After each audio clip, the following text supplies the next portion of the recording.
is Jake Sumner. Imagine standing on the tallest point in all of Western Europe, looking down at the whole continent unfolding below you, and feeling the wind biting against your face.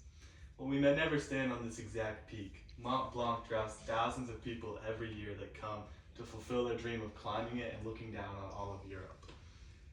For the past few weeks, I've studied the history of Mont Blanc and the technical requirements that make it such an exciting journey, and I'm currently training to climb the mountain when I turn 18. Being the highest peak in Western Europe, Mont Blanc has a deep historical legacy and offers a very challenging climb that requires a lot of physical preparation and an understanding of its dangers. Today, I will take you through the journey of Mont Blanc through 3 parts. First, I will go over the history of Mont Blanc from the aura of the mountain before it was climbed to its first successful summit. Second, I will discuss the dangers that the mountain poses, which include avalanches, altitude sickness, and the dangers of inexperienced climbers that are climbing with you. And finally, I will explain how you could prepare to climb Mont Blanc today. So to understand why people risk their lives to see the top of Mont Blanc, we must first go back to where their obsession with climbing it began. Before the mountain was climbed, locals referred to it as Les Montagnes Maldites, which translates to the Cursed Mountains. Locals believed that dragons and demons lived in the peaks of Mont Blanc.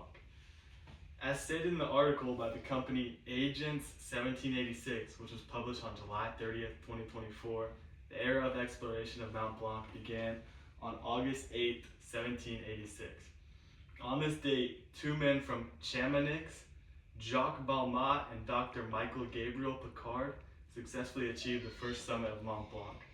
They summited the mountain on an expedition that took 2 days, and their success was validated by 2 people that observed them climbing it with a telescope. Their summit is widely recognized as the birth of modern mountaineering. The article by Max Adventure, published on June 27, 2024, tells the story of Marie Pateris. In 1808, a maidservant named Marie Pateris became the first woman to summit the mountain, doing so in a maid skirt and alongside Balmat, who had completed the first summit.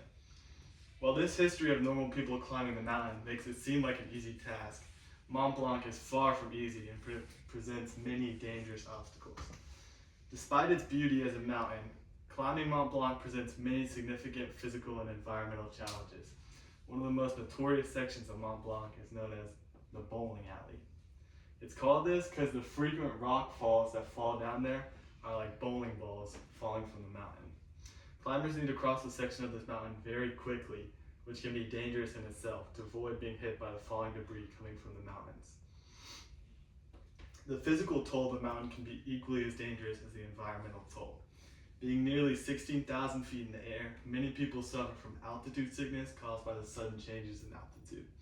This sickness can cause dizziness, nausea, and pulmonary edema, which is the filling of the lungs with fluid that can limit your ability to breathe oxygen. The popularity of the mountain and it being commercialized also leads to many traffic jams on the mountain, which can increase your risk of developing altitude sickness since you're going to be up there for so long. The mistakes of inexperienced climbers can often be a big danger, with many of them creating these traffic jams by underestimating the mountain and wanting to turn around. Mont Blanc is the deadliest mountain in Europe with an estimated total of 8,000 deaths throughout its history. While this number is reduced each year due to increased technology and safety equipment, the mountain still poses unexpected risks and is one of the deadliest due to the unpredictable rock falls that no amount of technology can protect you from. So now that we know the risks, let's look at how we can reach the top in the 21st century. Successfully climbing the mountain today requires a combination of technical gear, fitness, and strategic planning. Preparation for the climb starts months or even years in advance. Many people train on the easier hills around the mountain and hike for very long periods of time with heavy bags to stimulate what you will be going through on your long days of climbing. You also need the right gear for the mountain. You need specialized equipment such as crampons, ice axes, and special sunglasses to protect your eyes from the sun while you're so high. Most climbers travel to Chamonix, France before their climb, which serves as the base camp of the mountains. The most popular path for climbing is the Gutter route. This route involves a multi-day trek, and according to Anja Hanzek from the Climb Mont Blanc company, you stay in many mountain huts, and the highest one which you stay in before summit day is called the Refuge de Gutter. The final push for the summit begins at around 2 a.m., so climbers can reach the summit and descend before the afternoon sun makes the snow unstable.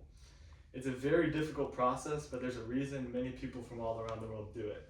The reward of being at the top is unlike anything else on Earth. So today, we explored the transformation of Mont Blanc from a mysterious cursed mountain to one of the most climbed and sought after mountains in the world. We've gone through the life-threatening risks the mountain poses and the intense preparation required to stand on its peak. Mont Blanc represents the limits of the human body and spirit. It serves as a battleground for people all around the world who want to prove themselves and who want to prove that they can conquer one of Earth's hardest natural challenges. Thank you guys. Are there any questions? Yeah, I got one. Is it like the specialized equipment you need to climb? Is it difficult to learn how to use that? I would say it definitely takes getting used to it because I mean it's unlike anything you've ever heard. You know, you have spikes in your boots and you have ice axes that you stick to the wall. But with practice, I mean, it's really high tech and it's really safe. So, I mean, you can learn how to do it, but it just takes practice. Anyone else? I got a question. Yeah. Why do you have to go so early at like 2 a.m.? Wouldn't it like be easier if you like went later in the like day when the sun's up? That's a good question. So you want to go while the sun's not up, because then the snow stays frozen. And if the snow is frozen, then you have a lesser chance of the rocks like breaking out of the snow and falling on you. Thank you. I got one. Yeah. Since you're planning to go, are you nervous about this trip?